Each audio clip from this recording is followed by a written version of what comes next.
Welcome to SAM Institute Daily Current Affairs 2025 April 2nd. Today current affairs headlines Andhra Telangana DSC prepare అవుతున్న ప్రతి ఒక్క అభ్యర్థి and school assistant SGT వరకు GK and current affairs చాలా important నాన్న, రెగ్యులర్గా ఫాలో అవుతూ ఉండాలి.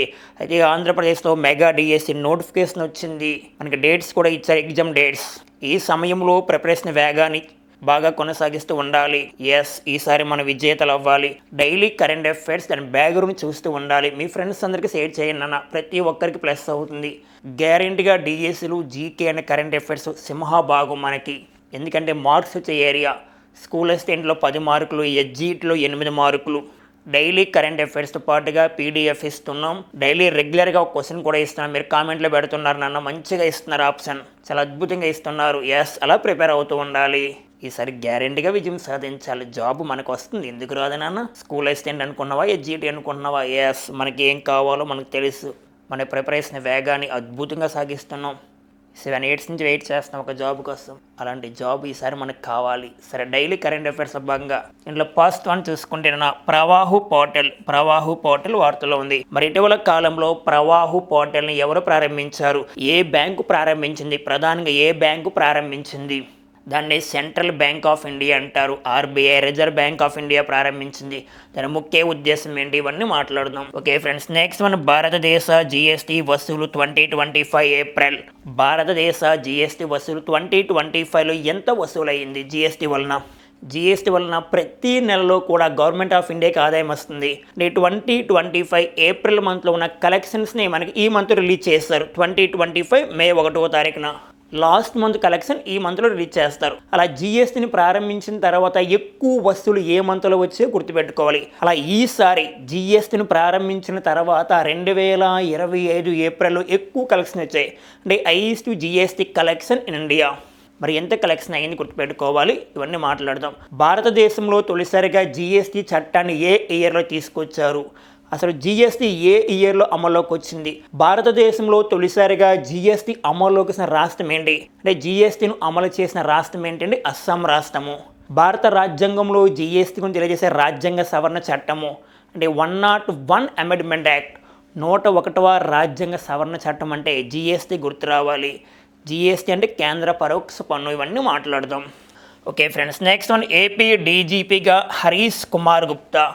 ఆంధ్రప్రదేశ్ డీజీపీగా ఎవరు వచ్చారు నాన్న? అంటే హరీష్ కుమార్ గుప్తా గారు ఉన్నారు. నెక్స్ట్ మేజర్ ధ్యాన్చంద్ ఖేల్ రత్న 2023 2023లో ప్రకటించిన అవార్డులు నిన్నటి రోజు ఇచ్చారు. ఆల్రెడీ 2024 అవార్డులు 2025 ఇచ్చారు. కానీ 2023లో major Dhyan Chand Khel Ratna award 2 members ప్రకటించారు. వారు కొన్ని కారణాల వల్ల, విదేశాల్లో గేమ్స్ ఉండడం వల్ల వారికి అంటే ఇటీవల కాలంలో కొన్ని ప్రాబ్లమ్స్ వల్ల ఇవ్వలేదు. లేటెస్ట్గా నిన్నటో ఇచ్చారు వాళ్ళకి. ఆ 2 మెంబర్స్ ఎవరు అంటే 2023 మేజర్ ధ్యాన్చంద్ ఖేల్ రత్న అవార్డు 2025లో ఇచ్చారు. 2025 మే 1వ తారీఖున ఇచ్చారు. ఆల్రెడీ మనకి 2024 మేజర్ ధ్యాన్చంద్ ఖేల్ రత్న అవార్డు 2025 జనవరి 17వ తారీఖున ఇవ్వడం జరిగింది. మనకి 2023లో అయితే 2023లో మనకి 2 మెంబర్స్కి ఇచ్చారు. 2024లో అయితే 4 మెంబర్స్ ప్రకటించారు. ఆల్రెడీ ఇవ్వడం కూడా జరిగింది. చెప్తే ఇవన్నీ కూడా. నెక్స్ట్ వన్ 2026 మహిళా T20 ప్రపంచ కప్. ఇవి మనకున్న కరెంట్ అఫైర్స్ హెడ్లైన్స్. అయితే డైలీ ప్రశ్న రూపంలో ఇస్తాం. డైలీ కరెంట్ అఫైర్స్ ఒక ప్రశ్న ఇస్తున్నాం మీకు. మీరు కామెంట్లో పెడుతున్నారు, అద్భుతంగా. ఒకసారి గమనిస్తే నిన్నటి ప్రశ్న డైలీ కరెంట్ అఫైర్స్ భాగంగా నిన్నటి ప్రశ్న అందరూ కూడా కామెంట్ బాక్స్లో ఏం పెట్టారమ్మా? శ్రీ భూమి పెట్టారు. రైట్ ఆన్సర్ అమ్మా, శ్రీ భూమి. ఇక్కడ మనం చూస్తే అస్సాం కరీంగంజ్ జిల్లా పేరును ఇటీవల కాలంలో ఏ విధంగా పేరు మార్చారు? అంటే ఇటీవల కాలంలో పాత పేర్లు, కొత్త పేర్లు, ఓల్డ్ నేమ్స్, న్యూ నేమ్స్. లేటెస్ట్గా ఆంధ్రప్రదేశ్లో కూడా పేర్లు మార్చాం. ఉదాహరణకి జగనన్న గోరుముద్ద పథకానికి ఏ విధంగా పేరు మార్చాం? దొక్క సీతమ్మ మధ్యాహ్న భోజన పథకానికి పేరు మార్చాం. అలాగే ఇటీవల కాలంలో దిశ మహిళా పోలీస్ స్టేషన్గా పేరు మార్చాం. అలాగే విజయనగరంలో ఉన్న ఒక ఇంటర్నేషనల్ ఎయిర్పోర్ట్కి పేరు మార్చాం. అంటే భోగాపురం ఇంటర్నేషనల్ ఎయిర్పోర్ట్కి అల్లూరి సీతారామరాజు ఇంటర్నేషనల్ ఎయిర్పోర్ట్కి పేరు మార్చాం. అలా భారతదేశంలో కూడా కొన్ని పేర్లు మార్చాం. లేటెస్ట్గా అస్సాం రాష్ట్రంలో ఉన్న ఒక జిల్లా పేరు కరీంగంజ్ జిల్లా. కరీంగంజ్ జిల్లాకి ఏ విధంగా పేరు మార్చామన్నానంటే శ్రీభూమిగా పేరు మార్చాం. అలాగే శ్రీ విజయపురం అంటే నాన్న అండమాన్ నికోబార్ దీవుల రాజధాని అండి పోర్ట్ బ్లెయిర్. ఆ పోర్ట్ బ్లెయిర్ని ఏ విధంగా పేరు మార్చామంటే శ్రీ విజయపురంగా పేరు మార్చాం. అలాగే మనకి ఢిల్లీలో ఉన్న సరాయ్ కాలే ఖాన్ కోడలి, మరి సరాయ్ కాలే ఖాన్ కోడలికి ఏ విధంగా పేరు మార్చామంటే బిర్సా ముండా చౌక్గా పేరు మార్చాం. భగవాన్ బిర్సా ముండా అంటాం, జార్ఖండ్ గిరిజన నాయకుడు. ఇటీవల కాలంలో బిర్సా ముండా 150వ జయంతి సందర్భంగా పేరు మార్చాం. ఢిల్లీలో ఉన్న సరాయ్ కాలే ఖాన్ కోడలికి ఏ విధంగా పేరు మార్చాం? బిర్సా ముండా కోడలిగా పేరు మార్చాం. ఓకేనా? అస్సాం వచ్చింది కదా వార్తల్లోకి. కజిరంగా నేషనల్ పార్క్ ఉంది, అస్సాం రాష్ట్రంలో ఉంది. దేనికి ఫేమస్ నాన్న? ఖడ్గమృగాలకు, రైనోస్కి ఫేమస్ అని గుర్తుపెట్టుకోవాలి. అస్సాం అంటే మనకు గుర్తు రావాల్సింది కొన్ని అంబుబాచి ఫెస్టివల్ గుర్తు రావాలి. కామాఖ్యదేవి అమ్మవారు పండగ, అది అంబుబాచి పండగ అంటే. Okay friends, next current affairs మనం గమనిస్తే మహిళా స్పేస్ వాక్. మరి ఇటీవల కాలంలో మనం మాట్లాడుకున్నాం 2024 సెప్టెంబర్ ఆ సమయంలో fast private space walk Falcon 9 rocket ద్వారా 4 మెంబర్స్ వెళ్ళారు. 4 మెంబర్స్ అంటే దాంట్లో ఒక ఉమెన్, 3 మెంబర్స్ మెన్స్ ఉన్నారు, మొత్తం 4 మెంబర్స్. అయితే ఉమెన్స్ అంతరిక్ష రంగంలో స్పేస్ వాక్ చేయడం తొలిసారిగా 2019లో స్టార్ట్ అయ్యింది. అంటే అంతరిక్ష రంగంలోకి వెళ్ళిన తర్వాత నడుస్తూ ఉంటారు స్పేస్ వాక్ చేస్తూ ఉంటారు. అలా మరి ఇటీవల కాలంలో 2 ఉమెన్స్ వచ్చారు, వార్తల్లోకి 2 మెంబర్స్ వచ్చారు. లేటెస్ట్గా ఇంటర్నేషనల్ స్పేస్ స్టేషన్లో వారు ప్రైవేట్ ప్రధానంగా స్పేస్ వాక్ చేశారు. ఇక్కడ మనం గమనిస్తే అంతర్జాతీయ అంతరిక్ష కేంద్రం ISSలో ఉన్న మహిళా వ్యామగాములు Anne McClain, Nicole Ayers space walk కోసం వెలుపలికి వచ్చారు, అంటే బయటకు వచ్చారు అంతరిక్ష రంగం నుంచి. అయితే పూర్తిగా మహిళలతో కూడిన తొలి స్పేస్ వాక్ 2019లో జరిగింది. నెక్స్ట్ అందులోనే అనీమెక్ కెయిన్ పాల్గొనాల్సింది. యాక్చువల్గా అనీమెక్ కెయిన్ 2019లో వెళ్ళవాలి, కానీ ఆ సమయంలో ఏమైందంటే స్పేస్ సూట్ అందుబాటులో లేదు ఆమెకి. ఎందుకంటే అంతరిక్షంలోకి వెళ్ళాలంటే ప్రధానంగా స్పేస్ సూట్ కావాలి. ఆ సమయంలో అందుబాటులో లేదు, మరలా ఇప్పుడు గ్యాప్ తీసుకుని వెళ్ళారు. ఇక్కడ మనం గమనిస్తే 6 ఏళ్ల తర్వాత ఇప్పుడు ఆమె స్పేస్ వాక్ వీలు కలిగింది. ఇది కూడా పూర్తిగా మహిళలతో కూడిన బృందం కావడం విశేషం. నెక్స్ట్ రోదసిలో అతివలు ఈ సాహసానికి పూనుకోవడం ఇది 5వసారి. నెక్స్ట్ స్పేస్ వాక్ సందర్భంగా వ్యామగాములు ISSకు కొత్త సౌర ఫలకాలను అమర్చేందుకు ఏర్పాటు చేస్తున్నారంట. అంటే ఇటీవల కాలంలో స్పేస్ వాక్ వెళ్ళిన వ్యక్తులు ఎవరు? మహిళలు, గుర్తుపెట్టుకోవాలి. First one Anne McClain, second one Nicole Ayers. Next one చరిత్రలో తొలిసారిగా మహిళలు స్పేస్ వాక్ చేసింది ఎప్పుడంటే 2019 గుర్తుపెట్టుకోవాలి. 2019 లేటెస్ట్గా ఫాల్కన్ 9 రాకెట్ అంటే స్పేస్ ఎక్స్ ఫౌండర్ అంటే ఎలాన్ మస్క్ ఆధ్వర్యంలో ఉంది ఫాల్కన్ 9 రాకెట్. మరి దీని ద్వారా 2024లో 4 మెంబర్స్ వెళ్ళారు. 4 మెంబర్స్, ఈ 4 మెంబర్స్ ఏమో స్పేస్ వాక్ కోసము. దాంట్లో ఫస్ట్ పర్సన్ ఎవరంటే Jared Isaacman, next one Anna Menon, next one Scott Kidd, 4th one Sarah Gillis. ఈ 4 మెంబర్స్ వెళ్ళారు, గుర్తుపెట్టుకో 2024. Okay friends, next current affairs కేంద్ర మాజీ మంత్రి గిరిజా వ్యాస్ కన్నుమూత. మరి ఇటీవల కాలంలో మరణించిన వ్యక్తుల గురించి రీకాల్ చేసుకోవాలి ఇటీవల కాలంలో లేటెస్ట్గా స్వతంత్ర సమర యోధురాలు చనిపోయారు. నిన్నటి రోజున మాట్లాడుకున్నాం. ఇటీవల కాలంలో ఫ్రాన్సిస్ పోప్ మరణించారు. అలాగే మన్మోహన్ సింగ్ కానీ, మనోజ్ కుమార్ అంటే దాదాసాహెబ్ ఫాల్కే అవార్డు గ్రహీత కూడా ఇటీవల కాలంలో మరణించారు. ఇస్రో మాజీ చైర్పర్సన్ కస్తూరి రంగన్ కూడా ఇటీవల కాలంలో మరణించారు. ఇవన్నీ మనకు తెలుసు. నెక్స్ట్ వన్ రతన్ టాటా, పారిశ్రామికవేత్త. అలా ఇటీవల కాలంలో ఫేమస్ పర్సన్స్ ఎవరైనా మరణిస్తే వారికి ఇంపార్టెన్స్ చూసుకోవాలి మనం. లేటెస్ట్గా కేంద్ర మాజీ మంత్రి గిరిజా వ్యాస్ మరణించారు. ఆమె ఇంపార్టెన్స్ ఏంటన్నా అంటే ప్రధానంగా 1991, 96, 99 ఆ సమయంలో ఉదయ్పూర్ అంటే రాజస్థాన్లో ఉన్న ఉదయ్పూర్ నుంచి లోక్సభ ఎంపీగా ఎన్నికయ్యారు. ఆమె ఇంకో ఇంపార్టెన్స్ ఉంది, ఇది చాలా ఇంపార్టెంట్. మనకి జాతీయ మహిళా కమిషన్ అంటాం. నేషనల్ ఉమెన్ కమిషన్ 1992లో ఏర్పాటైంది. జాతీయ మహిళా కమిషన్కి తొలి చైర్పర్సన్, జాతీయ మహిళా కమిషన్కి పాస్ట్ చైర్పర్సన్ ఎవరు నాన్న అంటే మనకి మీకు తెలుసు జయంతి పట్నాయక్. మరి జాతీయ మహిళా కమిషన్కి ప్రస్తుత చైర్పర్సన్ ఎవరున్నానా అంటే విజయ కిషోర్ రహత్కర్ 9th పర్సన్. ఇప్పటి వరకు 9 మెంబర్స్ పనిచేస్తాయి. 5వ వ్యక్తి జాతీయ మహిళా కమిషన్కి 5th చైర్పర్సన్గా ఎవరు పని చేస్తారంటే గిరిజా వ్యాస్. ఇక్కడ చూస్తే 5th ఉమెన్ కమిషన్ చైర్పర్సన్గా కూడా పనిచేస్తారు గిరిజా వ్యాస్. చాలా ఇంపార్టెంట్ పాయింట్ ఇది. ఇటీవల కాలంలో మరణించిన కేంద్ర మాజీ మంత్రి Girija Vyas. Okay friends, next current affairs అమ్మ. ఇక్కడ మీరు చూస్తే భారత బాక్సర్లకు 4 స్వర్ణాలు, 4 స్వర్ణాలు 3 రజతాలు వచ్చాయి. మరి ప్రధానంగా ఏ గేమ్ గుర్తుపెట్టుకోవాలి, మనకి ఆసియా జూనియర్ బాక్సింగ్ ఛాంపియన్షిప్ అమ్మ. ఆసియా జూనియర్ బాక్సింగ్ ఛాంపియన్షిప్ ప్రధానంగా అండర్ 17 విభాగంలో. మరి అండర్ 17 విభాగంలో భారతదేశానికి 4 స్వర్ణ పథకాలు 3 కాంస్య పథకాలు వచ్చాయి. Okay friends, next current affairs అమ్మా. మనం గమనిస్తే క్రీడా రంగానికి సంబంధించి క్రీడా రంగం నుంచి ప్రశ్నలు వచ్చే అవకాశం ఉంది. ఇక్కడ చూస్తే భారత బాక్సర్లకు 4 స్వర్ణాలు అనే టైటిల్ రావడం జరిగింది. లేటెస్ట్గా ఇటీవల కాలంలో ఇక్కడ మనం చూస్తే ఆసియా జూనియర్ బాక్సింగ్ ఛాంపియన్షిప్ జరిగింది. అంటే ఆసియా జూనియర్ బాక్సింగ్ ఛాంపియన్షిప్ దాంట్లో అండర్ 17 భాగంలో అండర్ 17 విభాగంలో భారతదేశానికి 4 స్వర్ణాలు వచ్చాయి. 4 స్వర్ణాలు. నెక్స్ట్ వన్ 3 రజతాలు వచ్చాయి. 3 రజతాలు. ఇక్కడ ఈ 7 గుర్తుపెట్టుకోవాలి. 4+3. ఓకేనా. 4 మెంబర్స్ ఎవరు, గోల్డ్ ఎవరు, నెక్స్ట్ వన్ సిల్వర్ ఎవరు చూద్దాం.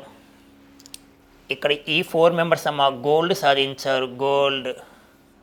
ఈ 4 మెంబర్స్ ఎవరంటే ఖుషీ చంద్ 46 kg విభాగంలో. Next one Aahana Sharma 50 kgs విభాగంలో. నెక్స్ట్ వన్ జన్నత్ 54 kg విభాగంలో.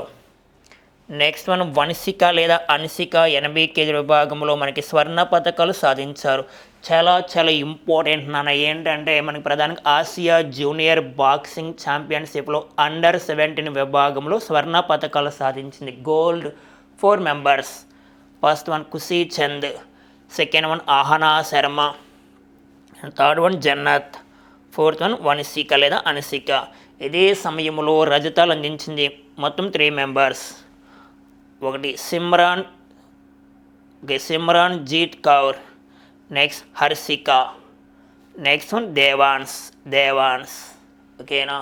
ప్రశ్నలు అడిగే అవకాశం ఉంది. Okay friends, next current affairs అమ్మ. అంచనాల కమిటీ సభ్యుడిగా ఎంపీ వైఎస్ అవినాష్ రెడ్డి అని ఒక టైటిల్ వచ్చింది.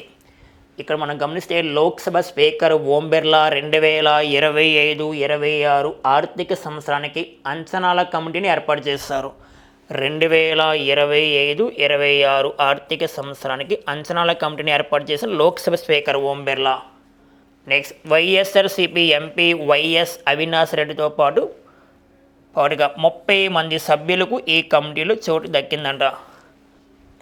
ప్రధానంగా అంచనాల కమిటీ ముఖ్య ఉద్దేశం ఏంటంటే ప్రభుత్వ వ్యయాలను పరిశీలించడానికి, నెక్స్ట్ అంచనాలను తగ్గించడానికి ప్రయత్నిస్తుంది.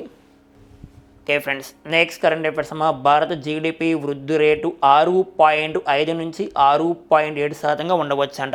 ఇటీవల కాలంలో భారతదేశం యొక్క జీడిపి వృద్ధి రేటుని ఆయా సంస్థలు, ఆయా బ్యాంకులు అంచనా వేస్తూ ఉంటాయి. జీడిపి వృద్ధి రేటు మారుతూ ఉంటుందని చెప్పుకున్నాం మనం. పర్టికులర్గా ఏ సంస్థ అంచనా వేస్తుంది గుర్తుపెట్టుకోవాలి ఆ సంస్థని. కానీ ఎగ్జామ్కి వెళ్ళే ముందు ఆ నెంబర్ ఉందో చూసుకోవాలి. మారుతూ ఉంటుంది. కొన్ని సందర్భాల్లో పెరిగే అవకాశం ఉంది, కొన్ని సందర్భాల్లో తగ్గే అవకాశం ఉంది. లేటెస్ట్గా భారతదేశం యొక్క జీడిపి వృద్ధి రేటు 6.5 నుంచి 6.7% ఉండవచ్చు. అంటే 2025-26 ఆర్థిక సంవత్సరానికి భారతదేశం యొక్క జీడిపి వృద్ధి రేటుని 2025-26 ఆర్థిక సంవత్సరానికి 6.5% నుంచి 6.7% ఏ సంస్థ వారు అంచనా వేస్తారంటే ప్రధానంగా చాలా ఇంపార్టెంట్. ఈ సంస్థ పేరు డెలాయిట్ ఇండియా సరిపోతుంది. మరి ఇటీవల కాలంలో భారతదేశం యొక్క జీడిపి వృద్ధి రేట్ని అంచనా వేసే సంస్థలు ఒకసారి రీకాల్ చేస్తాం. మీరు ఎగ్జామ్లో అంటే మీకు ఎగ్జామ్లో గ్యారెంటీగా వస్తుంది. మీరు ఆల్రెడీ రాసుకుంటున్నారు, నోట్స్ డైలీ రాసుకుంటున్నారు. అంటే పిచ్ రేటింగ్స్ వారు ఇటీవల కాలంలో 2025-26 ఆర్థిక సంవత్సరానికి భారతదేశం యొక్క జీడిపి వృద్ధి రేట్ని 6.4% అంచనా వేశారు. Next one EY. మరి ఈవై అంటే ఎర్నెస్ట్ యంగ్ సంస్థ వారు భారతదేశం యొక్క జీడిపి వృద్ధి రేట్ని 6.5% అంచనా వేశారు. నెక్స్ట్ వన్ వరల్డ్ బ్యాంక్ వారు 6.3% అంచనా వేశారు. నెక్స్ట్ వన్ ఐఎంఎఫ్ వారు అంటే ఇంటర్నేషనల్ మానిటరీ ఫండ్ 6.2%. ఇవి మరలా పెరిగే అవకాశం, తగ్గే అవకాశం ఉంది, అందువల్ల నెంబర్ చూసుకోండి. Okay friends, next current affairs ప్రధానంగా బ్యాంకింగ్ రంగానికి సంబంధించి ఇటీవల కాలంలో ఆర్ఆర్బీ బ్యాంక్స్ అంటే రూరల్ రీజనల్ బ్యాంక్స్ అంటే గ్రామీణ ప్రాంతీయ బ్యాంకులు. మరి గ్రామీణ ప్రాంతీయ బ్యాంకుల గురించి 1975లో నరసింహం కమిటీ వచ్చింది. నరసింహం కమిటీ ఆ తర్వాత చట్టంగా మనకి 1976లో వచ్చింది. గ్రామీణ ప్రాంతీయ బ్యాంకులు 1975 ఆ సమయంలో కమిటీ వేశారు, నరసింహం కమిటీ. అయితే మొన్నటి వరకు మనకి గ్రామీణ ప్రాంతీయ బ్యాంకులు భారతదేశంలో మొత్తం 43 ఉండేవి. ఇప్పుడు ఏం చేశారు ఉన్నానంటే ప్రధానంగా ఒక రాష్ట్రానికి ఒక ఆర్ఆర్బీ అని, అంటే ఒక రాష్ట్రానికి ఒక బ్యాంకే ఉండాలని ఉద్దేశంతో మరి ఎప్పటి నుంచి అమల్లోకి వచ్చాయంటాడు. ప్రస్తుతం ఎన్ని ఉన్నాయంటే దేశంలో 28 ఉన్నాయి నాన్న. ఇక్కడ చూస్తే దేశవ్యాప్తంగా ఇకపై 28 ఆర్ఆర్బీలు. ఆర్ఆర్బీ మీన్స్ మనకి రూరల్ రీజనల్ బ్యాంక్స్. మరి ఎప్పటి నుంచి అమల్లోకి వస్తుందంటే ప్రధానంగా 2025 మే 1వ తారీఖు నుంచి. చాలా ఇంపార్టెంట్ ప్రశ్న అడిగే అవకాశం ఉంది. ఇక్కడ మనం చూస్తే మే 1 నుంచి దేశవ్యాప్తంగా 700 జిల్లాల వ్యాప్తంగా 22,000కు పైగా శాఖలతో 28 ప్రాంతీయ గ్రామీణ బ్యాంకులు ఆర్ఆర్బీ కార్యకలాపాలు నిర్వహిస్తుందంట. గతంలో 43 ఆర్ఆర్బీలు మొత్తంగా 28 బ్యాంకులకు తగ్గించింది. ప్రస్తుతం ఆర్ఆర్బీ బ్యాంక్స్ ఏంటంటే 28. ప్రస్తుతం ఇండియాలో ప్రభుత్వ రంగ బ్యాంకులు ఎన్ని ఉన్నాయంటే 12 గుర్తుపెట్టుకోవాలి. ప్రస్తుతం ఇండియాలో మనకి ఫారిన్ బ్యాంక్స్ విదేశీ బ్యాంకులు 46 గుర్తుపెట్టుకోవాలి నాన్న. మీకు ప్రశ్న అడిగే అవకాశం ఉంది. Okay friends, next current affairs కన్ను మూసిన ప్రపంచ పెద్దావిడ అంటే అతిపెద్ద వయసులో చనిపోయారు ఇటీవల కాలంలో. లేటెస్ట్గా ఆమె పేరు ఏం పేరు, ఏ దేశానికి చెందినవారు, ఎంత వయసులో చనిపోయారు? 116 సంవత్సరాల వయసులో చనిపోయారు. ఇక్కడ చూస్తే ప్రపంచంలోనే అత్యధిక వయసు కలిగిన వ్యక్తిగా ప్రసిద్ధి చెందిన సిస్టర్ ఎనా కనాబారో లుకాస్.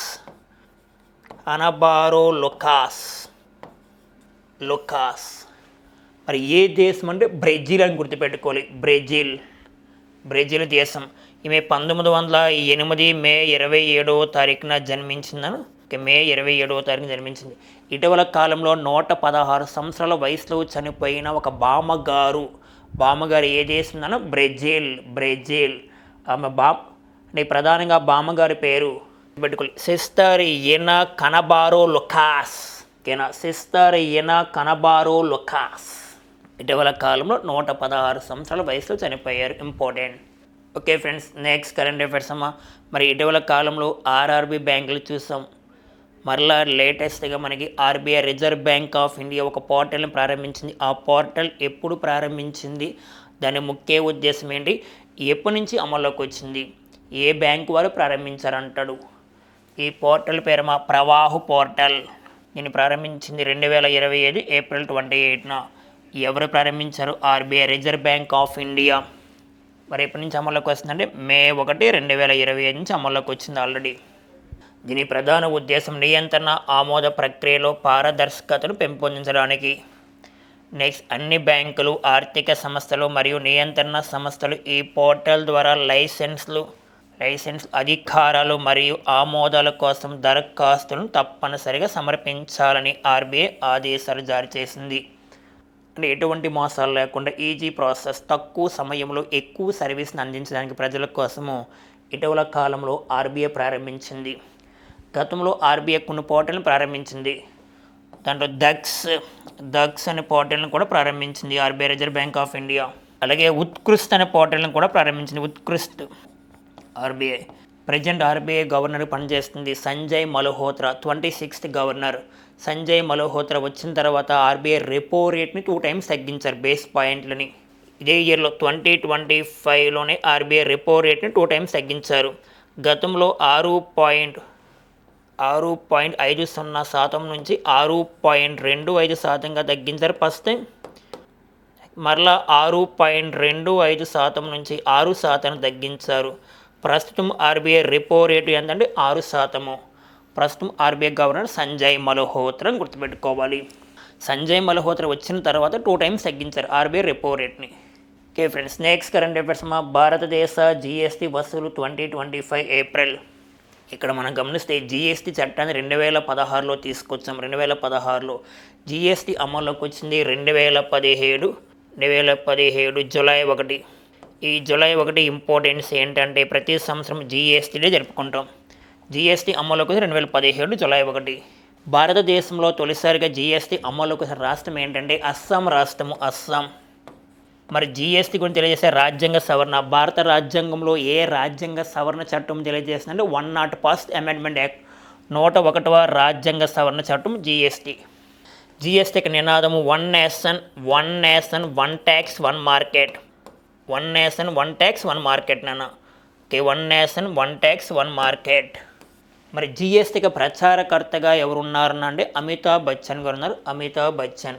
జీఎస్టీ కౌన్సిల్ చైర్మన్గా ఎవరు ఉంటారన్నా అంటే కేంద్ర ఆర్థిక శాఖ మంత్రి. 55 GST council meeting. 55 GST council meeting 2024 December 21న జరిగింది. అంటే 51వ జీఎస్టీ కౌన్సిల్ మీటింగు 2024 డిసెంబర్ 21న జరిగింది. ఎక్కడ జరిగిందంటే జైసల్మేర్ అంటే రాజస్థాన్లో జరిగిందని గుర్తుపెట్టుకోవాలి. జీఎస్టీకి స్లాబ్స్ జీఎస్టీకి స్లాబ్స్ అంటే 5 types. 0%, 5% and 12%, next 18%, 28%. ఇవి slabs.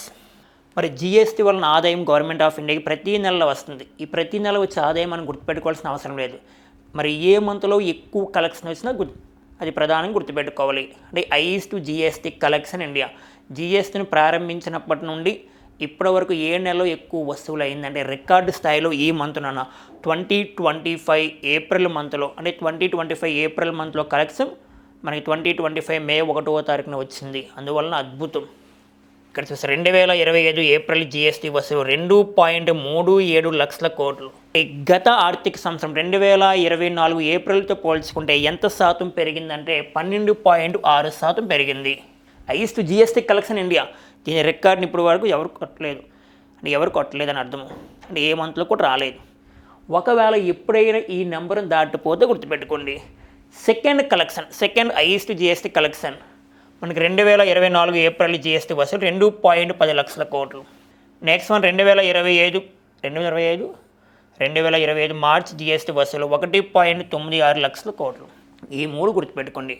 First highest GST collection అంటే మనకి ప్రధానంగా 2.37 లక్షల కోట్లు 2025 April. Second highest GST collection India 2024 April 2.10 లక్షల కోట్లు. Next one third one 2025 March 1.96 లక్షల కోట్లు ఆదాయం వచ్చింది జీఎస్టీ వలన. ఈ 3 important. Okay friends, next current affairs Andhra Pradesh డీజీపీగా హరీష్ కుమార్ గుప్తా వచ్చారు. ఓకే, ఏపీ డీజీపీగా ఎవరు వచ్చారమ్మా? హరీష్ కుమార్ గుప్తా. ఇటీవల కాలంలో ఆంధ్రప్రదేశ్తో ప్రారంభించిన కార్యక్రమాలు అవ్వచ్చు. దేశంలో తొలిసారిగా వాట్సాప్ సర్వీస్ని ప్రారంభించిన రాష్ట్రం ఆంధ్రప్రదేశ్. ప్రధానంగా మనమిత్ర పేరుతో దేశంలోనే తొలిసారిగా వాట్సాప్ సర్వీస్ని ప్రారంభించిన రాష్ట్రం ఏంటి? ఆంధ్రప్రదేశ్. ఇలాంటి కార్యక్రమం ఎన్నో ప్రారంభించింది. అంటే పాత పథకాలు, కొత్త పథకాల పేర్లు మార్చింది. ఇవన్నీ చూడండి. గ్యారెంటీగా ప్రాంతీయ అంశాల నుంచి ఆంధ్రప్రదేశ్ నుంచి గ్యారెంటీగా ఒక మార్కు వస్తుంది మనకి. ఇవన్నీ ప్రధానంగా ఆంధ్రప్రదేశ్లో బ్లూ ఫ్లాగ్ సర్టిఫికేషన్ విశాఖపట్నంలో రుషికొండ బీచ్. ఓకేనా, ఇవన్నీ చూడండి, చాలా చాలా ప్లస్ అవుతుంది. మరలా రోజు రిపీట్ చేసే కన్నా మీరు ఒకసారి చూస్తే సరిపోతుంది. గతంలో రాస్తారు మీ notes already. Okay friends, next current affairs major Dhyan Chand Khel Ratna 2023 వార్తలో ఉంది. మనకి క్రీడా రంగంలో అత్యున్నత అవార్డు, రాజీవ్ ఖేల్ రత్న అవార్డు. 1991, 1992లో ప్రారంభించారు. అయితే దీన్ని 2021 పేరు మార్చారు. ఎలా మార్చారు? Major Gyanchand Khel Ratna award. Major Gyanchand Khel Ratna అవార్డుగా పేరు మార్చారు. ఈ అవార్డు యొక్క ప్రైజ్ మనీ 25 లక్షలు, 25 లక్షలు. మనకి 2023 సంవత్సరంలో 2023లో ఒక 2 మెంబర్స్ ప్రకటించారు. వారికి గతంలో రాష్ట్రపతి భవనంలో ఇవ్వాలి అవార్డు, అంటే కొన్ని కారణాల వల్ల ఇవ్వలేదు. మరలా నిన్నటి రోజున 2023 అవార్డు ఇవ్వడం జరిగింది. మరి ఎవరంటే సాత్విక్ సాయిరాజ్ అమ్మ. Satwik Sairaj, second person Chirag Shetty. వారిద్దరు కూడా బ్యాడ్మింటన్ ప్లేయర్స్ అమ్మ, బ్యాడ్మింటన్ ప్లేయర్స్. నెక్స్ట్ కేంద్ర క్రీడా శాఖ మంత్రి మన్సుఖ్ మాండవీయ చేతుల మీద తీసుకున్నారు. యాక్చువల్గా రాష్ట్రపతి చేతుల మీద తీసుకోవాలి అవార్డుని. 2023 అవార్డు 2 మెంబర్స్ అని గుర్తుపెట్టుకోవాలి. లేటెస్ట్ తీసుకున్నారు. అలాగే మనకి 2024లో 4 మెంబర్స్ ప్రకటించారు. 4 మెంబర్స్. ఈ 4 మెంబర్స్కి 2025 జనవరి 17వ తారీఖున ఇచ్చారు. అంటే వాళ్ళు తీసుకున్నారు ఈ 4 మెంబర్స్. ఈ 4 మెంబర్స్ అన్న మీకు ఐడియా ఉంటుంది. దాంట్లో ఫస్ట్ వన్ గుకేష్. గుకేష్ అంటే దమ్మరాజు గుకేష్. దమ్మరాజు గుకేష్ అంటే ప్రధానంగా చదరంగము అంటే చెస్ ప్లేయర్.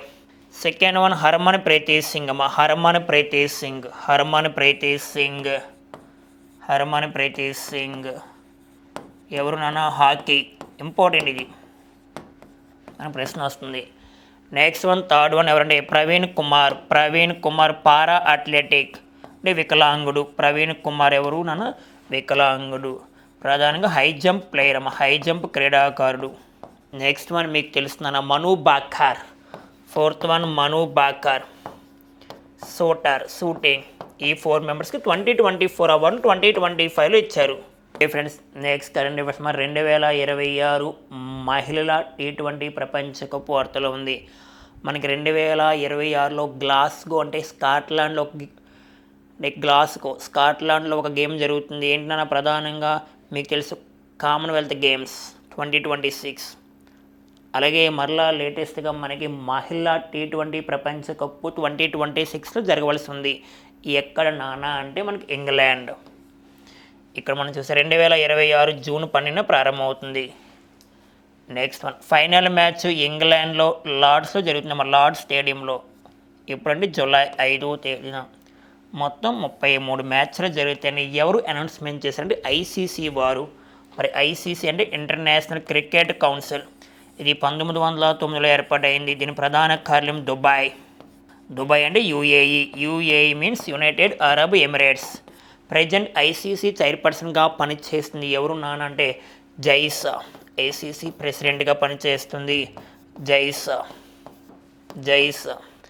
అలాగే ఇటీవల కాలంలో ఐసీసీ పురుషుల క్రికెట్ చైర్పర్సన్గా వచ్చింది సౌరభ్ గంగూలీ వచ్చారు. ఇలా అన్నీ చూస్తూ ఉంటే మనకు చాలా ప్లస్ అవుతుంది. ఓకే ఫ్రెండ్స్, డైలీ కరెంట్ అఫైర్స్లో భాగంగా రేపటి ప్రశ్న మీరందరూ కామెంట్లో పెట్టండి. చాలా ప్లస్ అవుతుంది. మరలా రేపు చెప్తా దీని గురించి. నేను ఆన్సర్ ఇవ్వలేదు నాన్న. సరే చూద్దాం. ఇక్కడ చూస్తే ఇటీవల మహిళ వివాహ వయసును 18 సంవత్సరాల నుండి 21 years పెంచింది. ఏ రాష్ట్రం పెంచింది? ఇటీవల మహిళ వివాహ వయసును 18 సంవత్సరాల నుంచి 21 yearsకి ఏ రాష్ట్రం పెంచింది అంటున్నాం. పెట్టండి కామెంట్ బాక్స్లో. ఓకే ఫ్రెండ్స్, ఈ రోజున్న కరెంట్ అఫైర్స్ మీ ఫ్రెండ్స్ అందరికీ షేర్ చేయండి, లైక్ చేయండి. All the best.